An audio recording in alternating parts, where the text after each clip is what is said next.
कक्षा +2 arts and science शनिवारी हिंदी पाठ 7वां चल रहा था। हरिवंश राय बच्चन। व्याख्या नंबर पहले का शेष भाग। विशेष का एक बिंदु हो चुका था। दूसरा बिंदु है, कवि प्रेम को जीवन के लिए आवश्यक मानता है। किसी की निंदा स्तुति से उसे कोई भय नहीं है। जग जीवन सांसों के तार तथा स्नेह सुरा में रूपक अलंकार है। यहाँ लक्षणा सब शक्ति तथा माधुरी काव्य गुण की छटा भी दर्शनीय है। भाषा सरल, प्रभावपूर्ण, विषय अनुकूल, कोमल, सरस तथा मधुर लय से परिपूर्ण है। प्रस्तुत गीत पर फारसी के कवि उमर खय्याम का प्रभाव स्पष्ट दिखाई देता है। दूसरी व्याख्या है, मैं निज उड़ के उद्गार लिए फिरता हूँ, मैं निज उड़ के उपहार लिए फिरता हूँ। ये अपूर्ण संसार न मुझको भाता, मैं स्वप्नों का संसार लिए फिरता हूँ।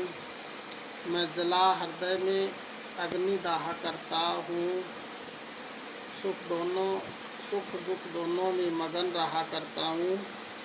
जग भव सागर तरने को नाव बनाए, मैं मनमौजों पर मस्त बहा करता हूँ। प्रसंग। प्रस्तुत पद्यांश हमारी पाठ्यपुस्तक सृजन में संकलित कवि हरिवंश राय बच्चन की कविता आत्म परिचय से अवतरित है। इस अंश में कवि कह रहे हैं कि वह अपनी कविता द्वारा सभी के कल्याण की कामना करता रहता है। वह अपने सपनों के संसार में मगन रहता है। सुख दुख को समान भाव से ग्रहण करते हुए मस्ती के साथ जीवन बिताया करता है। व्याख्या। कवि हरिवंश राय बच्चन जी कहते हैं कि मैं अपने हृदय के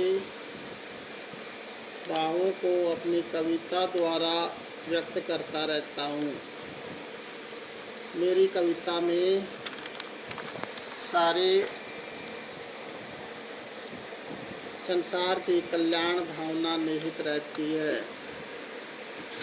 यही संसार को मेरा प्रेम उपहार है। मेरी दृष्टि में ये संसार अधूरा है जो मुझे प्रिय नहीं है। मैं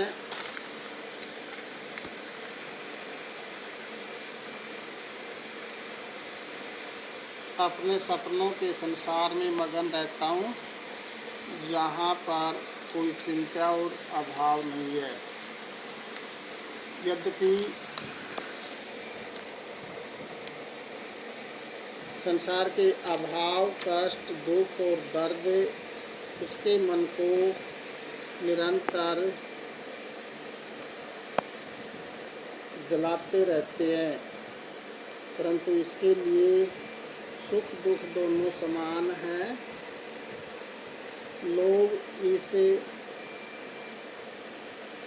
संसार को माया और भ्रम मानकर इस संसार रूपी सागर को पार करने के उपाय क्या करते हैं। वे पुण्य कार्यों को नाव बनाकर संसार से मुक्ति चाहा करते हैं, लेकिन कभी मस्ती के साथ संसार सागर की लहरों पर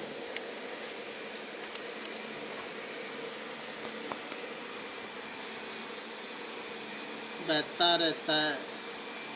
आशय ये है कि कभी संसार की कठिनाइयों से विचलित न होकर प्रसन्नतापूर्वक उनके बीच से होकर अपना मार्ग तलाशता है। विशेष ये संसार अपूर्ण है, इसमें प्रेम नहीं है, इसमें अभाव, चिंताएं और ईर्ष्या द्वेष है। अतः कवि को ये संसार अच्छा नहीं लगता, वह अपने सपनों से भरे संसार में जीना चाहता है। दूसरा है भाषा सरल प्रभावपूर्ण खड़ी बोली है। कवि ने परिचयात्मक शैली में अपने मनोभाव व्यक्त किए हैं। तीसरा है मन मूर्जों पर मस्त में अनुप्रास तथा भवसागर में रूपक अलंकार प्रयुक्त हुआ है। चौथा पॉइंट है काव्यांश में शांत रस की अनुभूति कराता है। तीसरी व्याख्या है मैं यौवन का उन्माद लिए फिरता हूँ, उन्मादों में अवसाद लिए फिरता हूँ, जो मुझको बाहर हंसा रुलाती भीतर, मैं हाय किसी की याद लिए फिरता हूँ। प्रसंग प्रस्तुत पद्यांश हमारी पाठ्य पुस्तक सृजन में संकलित कवि हरिवंश राय बच्चन द्वारा रचित कविता आत्म परिचय से अवतरित है। इस अंश में कवि परस्पर विरोधी भावनाओं का वर्णन कर रहा है। व्याख्या कवि हरिवंश राय बच्चन जी कहते हैं कि वह युवावस्था की मस्ती या उत्साह से भरा हुआ है। उत्साह की अधिकता से उसे कभी कभी पागल सा बना देती है। वह चाहता है कि सारा जगत उसी की तरह उत्साह से परिपूर्ण हो जाए। वह सभी को प्रेम की शिक्षा देना चाहता है, किंतु प्रयत्न में सफलता न मिलती देख उसका हृदय निराशा और वेदना से भर जाता है। कवि कहता है कि उसके हृदय में किसी अज्ञात प्रेमी की याद छिपी हुई है। यह याद मुझे प्रकट रूप में तो हंसते रहने को विवश करती रहती है, किंतु मेरा मन उस अज्ञात को पाने के लिए रोता रहता है। विशेष कवि ने इस अंश में अपने मन के विचित्र अंतर्द्वंद को व्यक्त किया है। उन्माद और अवसाद दोनों का एक साथ रहना परस्पर विरोधी भाव है। इसका आशय यही है कि कवि जगत में अपने अनुकूल वातावरण न पाकर निराशा से भर जाता है। दूसरा पॉइंट है बाहर से हंसना और भीतर से रोना तथा किसी अज्ञात की यादों में खोना। इस अंश में छायावाद और रहस्यवाद की झलक दिखाई पड़ती है। तीसरा है